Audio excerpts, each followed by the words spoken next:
আমার মুরগিগুলোকে আমি ভ্যাকসিন দিলাম, তারপরে দেখেন ভ্যাকসিন রয়ে গেছে। আমার মুরগি অল্প, ভ্যাকসিনটা অনেক বেশি, অবশিষ্ট ভ্যাকসিন।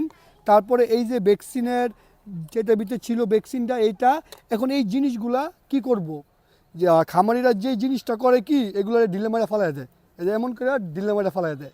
এই যে ভাই ঢিলাটা আপনি মারছেন না, এই ভ্যাকসিনটা কিন্তু একটা ভাইরাস, ভালো ভাইরাস। তো আপনি যে সময় ভালো ভাইরাসটা এমন করে ঢিলা মারবেন, এই ভালো ভাইরাস খারাপ হইয়া রানীক্ষেত ছড়াইবো আপনার খামারেই, হয় আপনার খামারে ছড়াইবো, নাহলে আশেপাশে মুরগিতে ছড়ায় আপনার খামারে আসবো।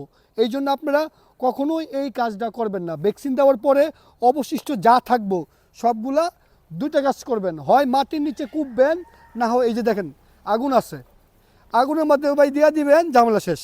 আগুনে সকল ভাইরাস মরার একমাত্র জিনিস হচ্ছে আপনার আগুন, এই শেষ দিয়ে দিলাম আমি, একদম ঝামেলা শেষ। কোনো রকম রিস্ক নাই, কোনো কিছু থইবেন না, অবশিষ্ট একদম সব দিয়ে দিবেন।